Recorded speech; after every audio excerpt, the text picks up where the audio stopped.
the internet is rife with getting this whole cinema look or this cinematic vibe look, and I don't even know what that means.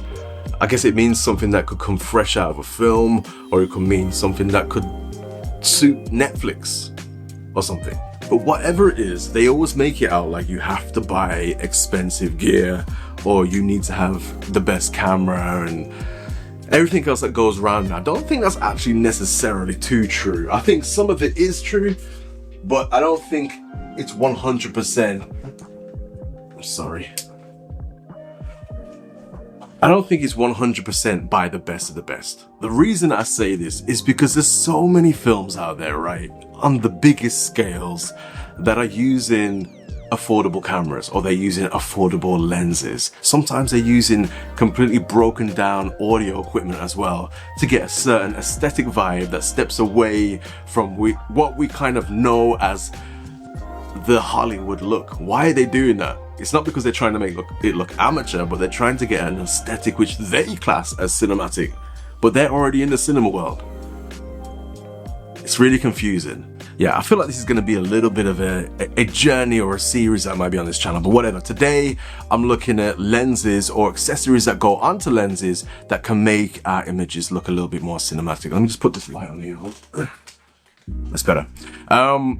Yeah, let's dive in. I'm going to do like kind of 3 tiers. So I'm going to use the kit lens. I'm using a Lumix camera at the moment. Let's not talk about gear too much. Let's just think about the actual visuals today, the actual image, right? So I've got my kit lens on at the moment, which is, if you don't know, depending on what camera you've got, you may have a different lens, but they'll call it the kit lens, and that's the lens that will come with your camera. It's normally the lens that will do an all-round good job of photography, a little bit of video, but it'll give you that reach where you can kind of do landscape photography up until about portrait photography. That's a kit lens, right? I've also got, bear with me 1 second. I've also got actual cinema lenses, which are huge. They've got gears on them and they're made to look great for cinema. But then I've also got a whole box full of old, cheap vintage lenses that won't, I mean, some of these lenses you will not hear of, right? Full stop. And they won't cost you any more than £20 on eBay or $25, right? So we're going to do a tier test today of those 3 lenses and some accessories that we can put on there and just see what we can get, the most cinematic look we can get out of those kind of gears, you know what I mean, without spending an arm and a leg. I've added some light to the situation. What we're going to do is we're going to pop on 3 different lenses onto this particular camera here. What I want you to do is focus not only on the kind of, say, the sharpness of me, the tones or the colors of my skin, how it's reproducing that, because every lens kind of does that kind of thing, but also look into the background. Now, right now, this is what we class as, or what I class as a nude lens. It's a naked lens. This is just a pure kit lens. There's no filtration on the lens whatsoever. And we've got this set to 35mm. I can go out, you can kind of see where the light is here, and I can come back to 35. The first lens we've got here is the kit lens, and a kit lens, I believe you can pick them up used for about £200, about £199. If you was to buy the kit lens brand new, I'm not sure how much it is. I think it's around £400, £500 for this particular lens, but it will come with your camera, so don't worry about that. This is the kit lens. This should be kind of middle of the ground cost-wise. So let's take a look at that. This is how my skin looks. That's how the background looks. All right, so now we've switched over to an Olympus 28mm old kind of vintage lens. Now this is a manual focus lens. So if I move forwards, we're not grabbing focus. If we move backwards, I'm out of focus as well. But is the characteristics, is the look on this lens now different? But I'm looking at the screen now and instantly I'm thinking, well, that looks a little bit more, I don't know, a little bit more cinematic kind of. I'm looking at the bokeh balls behind and they're just more rounded now, right? So my kit lens, when that was at 35mm,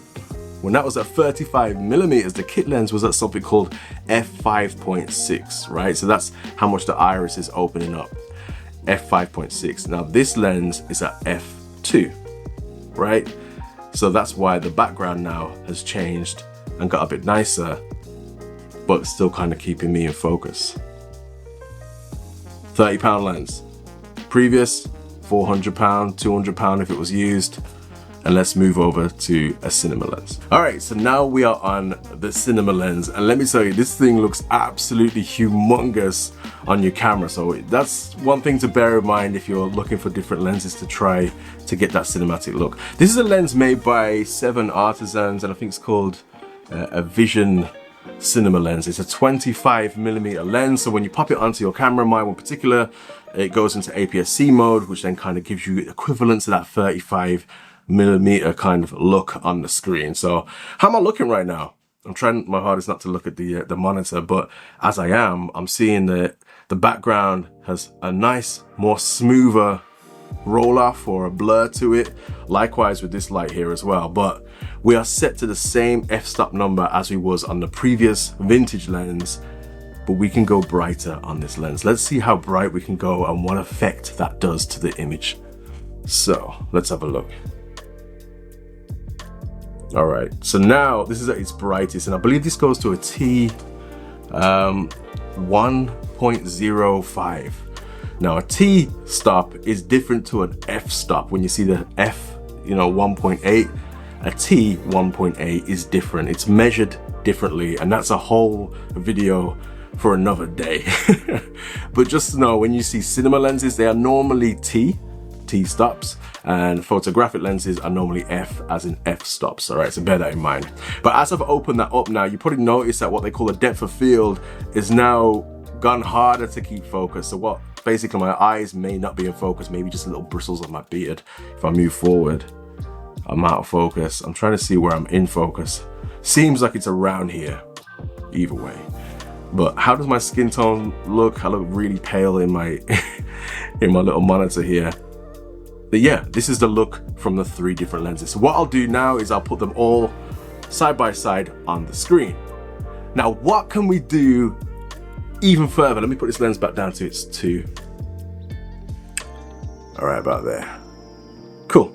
All right, so what can we do to enhance the image even further with our lenses? It doesn't just stop with the lens, right? We can then put filtration on top of it. Now, this is a huge, what's called an ND filter.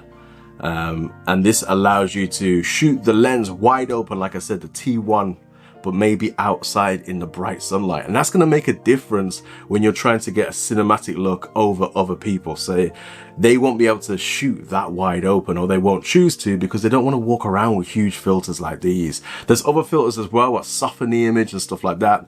And I do have one of those. I have a soft filter from a Cine Bloom filter from Moment that I'm gonna put on the lenses. And on this particular cinema lens, because it's so huge, that's a big coverage there to cover, I'm going to use their drop-in filter for that. So we're going to add some haze, we're going to add some glow on top of the lenses to see if that makes it look more cinematic. And then we'll have all kind of 6 side-by-sides to see where you would go if you had the budget to spend. All right, so I just realized I have more than one filter for this cinema lens here. We've got 2. We've got, yeah, I just dropped on the floor. We've got one here, which is quite comedic, the name of it. This is the Blue Streak. Remember that film? And then on here we have the Glow Mist 1/8. So what I'm going to do is I'm going to pop the glow in first to show you what that does, and then we'll go for the Blue Streak. Right, do you see any difference? This is with the glow right now, so let's just take a look at what's going on there. Let's take a look at that light, because I feel like that one right there is having the most amount of effect. I'm just going to lift it up a little bit. That's without. Oh, sorry. That's without. That's with. So look at that light. That's with. That's without. Let's slide it back down.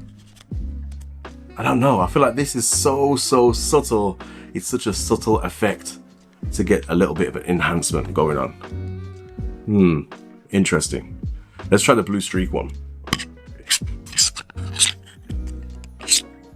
All right. Does that look like it's made any difference whatsoever? Probably not. Let's lift it up. Slide it back down. But I think the difference it's gonna make, if I can get my phone, 1 second.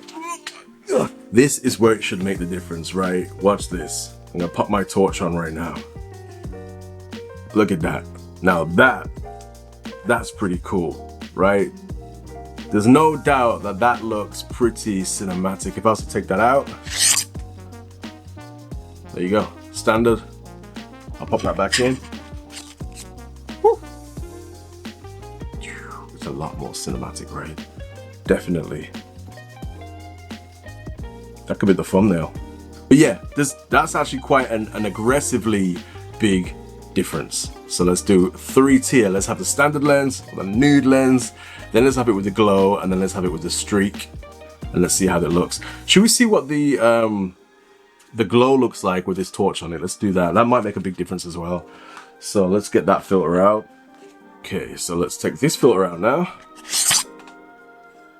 This is how it looks straight out the camera, or straight out the lens, sorry, with no glow. And now let's slide the glow filter in. Let's see how that one looks. It just adds so much more of a haze, so much more of a kind of a cinematic look to it, right? There we are again. Let's take it out. Pop it back in. So there you go. That's the cinema lens with some pretty cool accessories applied to it. Let's do a similar thing with the other lenses. Pay attention to the background if you can. So pop that one on. Oops. Yeah, it's got a bit of a heavy glow to it on this particular lens. Right, so let's do the same test again. Let's pop our little torch on. Yeah, all right, so that's really blowing out. That's a proper kind of a look. That's a real look to it. Let's take the filter off, and that's what it looks like without. That's what it looks like with, and without, and with. All right, let's do the same with the vintage lens. All right, so now we're on the vintage lens. As you can see now, the background's changed once again. I don't know if the colors have changed at all on the screen, but we're gonna do the same thing again. Unfortunately, I've misplaced my filter thread, so I can't thread the moment glass onto it. I'm gonna have to hold it up into place so you can see the effect. So, what does it look like when we apply the moment 10% bloom on this old vintage lens? So this is what it's like with the light. Naturally, I think it actually gives quite a nice cinematic look. All these old vintage lenses do. This one's quite nice. And then we pop the filter over the front, just like that.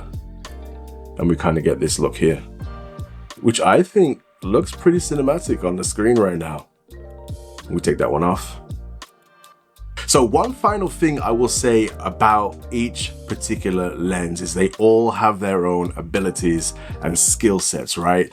What I love about the kit lens is its variation, the way it can zoom in and out. That's pretty cool. It covers most scenarios, but you don't get a great low light situation with it. So it's varying in its f-stops, if that makes sense to you.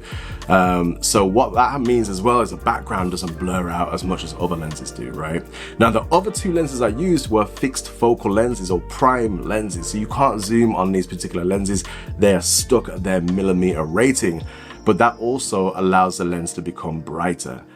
But one thing I will say as well is both of the other lenses, so the cinema lens and this vintage lens here, can focus a lot closer than what the kit lens can. Now, kit lenses can normally focus pretty close, but not as close as these things. Let me show you how close this one can focus. Hold on, let's go all the way that way. Right, so we kind of blown out now, and if I go all the way in, we can focus right there. Now that may come in handy. Do you know what I mean? If you're making a film where you kind of need to get detail. Yeah, I think that's pretty cool. Now we're gonna try and focus a manual lens back up. Yeah. All right, so what's my assessment on this? I think for me personally, there needs to be a bit of a balance because it's all great. I think the vintage lenses and the cinema lenses, they do give a better look than the kit lens. It gives more of an organic or a film-like look to it. And especially when you add those filtrations and stuff to it, that's pretty cool as well. But those lenses, yeah, the vintage ones is small. The cinema one's huge. I don't want to lug that around everywhere. The vintage one's great, but then once again, it's manual focus. So if I'm doing videos about myself and I'm out on the go, it's a little bit difficult to get focus from 20 meters away, you know what I mean? So I think the happy medium is to maybe use a prime lens for your camera that can shoot a pretty wide open aperture. So say an f1.8 lens. So maybe if you're in a full frame, look at a 35mm lens and a 50mm lens.